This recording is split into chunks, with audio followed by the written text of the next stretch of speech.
Black Beauty by Anna Sewell. Chapter 18. Going for the Doctor. One night, a few days after James had left, I had eaten my hay and was lying down in my straw fast asleep, when I was suddenly roused by the stable bell ringing very loud. I heard the door of John's house open and his feet running up to the hall. He was back again in no time. He unlocked the stable door and came in, calling out, "Wake up, Beauty. You must go well now, if ever you did."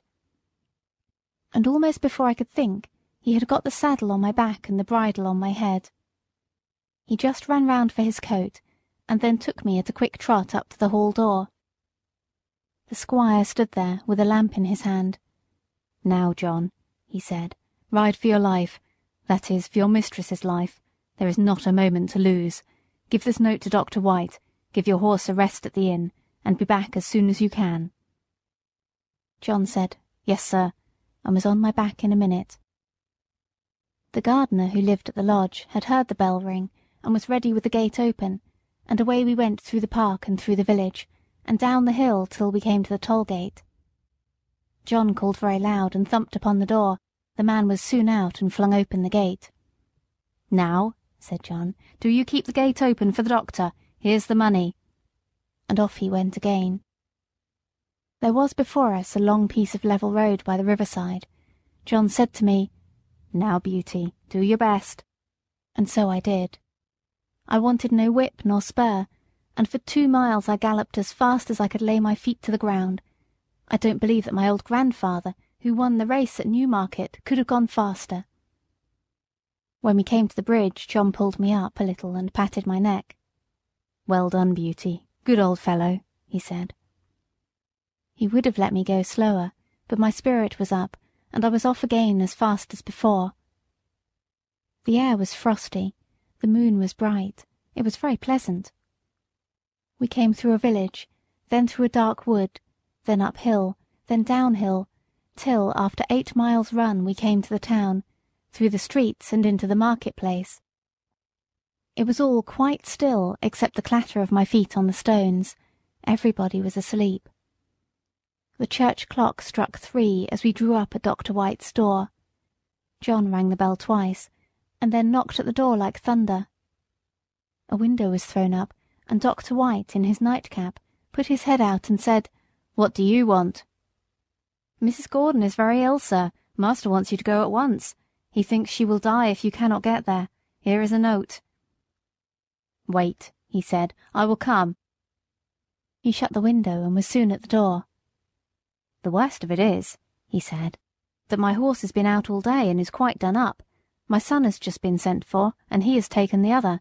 What is to be done? Can I have your horse?" "He has come at a gallop nearly all the way, sir, and I was to give him a rest here, but I think my master would not be against it, if you think fit, sir." "All right," he said, "I will soon be ready." John stood by me and stroked my neck. I was very hot. The doctor came out with his riding whip. "You need not take that, sir," said John. "Black Beauty will go until he drops. Take care of him, sir, if you can. I should not like any harm to come to him." "No, no, John," said the doctor. "I hope not." And in a minute we had left John far behind. I will not tell about our way back. The doctor was a heavier man than John, and not so good a rider. However, I did my very best. The man at the toll gate had it open. When we came to the hill, the doctor drew me up. "Now, my good fellow," he said, "take some breath." I was glad he did, for I was nearly spent, but that breathing helped me on, and soon we were in the park. Joe was at the lodge gate, my master was at the hall door, for he had heard us coming. He spoke not a word. The doctor went into the house with him, and Joe led me to the stable. I was glad to get home. My legs shook under me, and I could only stand and pant. I had not a dry hair on my body, the water ran down my legs, and I steamed all over, Joe used to say, like a pot on the fire. Poor Joe! He was young and small, and as yet he knew very little, and his father, who would have helped him, had been sent to the next village. But I am sure he did the very best he knew. He rubbed my legs and my chest, But he did not put my warm cloth on me. He thought I was so hot I should not like it. Then he gave me a pail full of water to drink. It was cold and very good, and I drank it all. Then he gave me some hay and some corn, and thinking he had done right, he went away. Soon I began to shake and tremble, and turned deadly cold. My legs ached, my loins ached, and my chest ached, and I felt sore all over. Oh, how I wished for my warm, thick cloth, as I stood and trembled. I wished for John, but he had 8 miles to walk, so I lay down in my straw and tried to go to sleep. After a long while I heard John at the door. I gave a low moan, for I was in great pain. He was at my side in a moment, stooping down by me. I could not tell him how I felt, but he seemed to know it all. He covered me up with 2 or 3 warm cloths, and then ran to the house for some hot water. He made me some warm gruel, which I drank, and then I think I went to sleep. John seemed to be very much put out. I heard him say to himself over and over again, stupid boy, no cloth put on, and I dare say the water was cold too. Boys are no good." But Joe was a good boy, after all.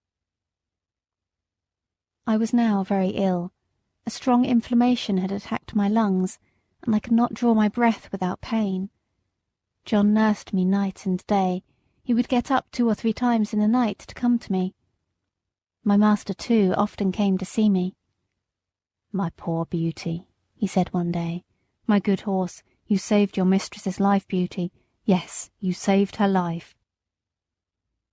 I was very glad to hear that, for it seems the doctor had said if we had been a little longer it would have been too late. John told my master he never saw a horse go so fast in his life. It seemed as if the horse knew what was the matter. Of course I did, though John thought not.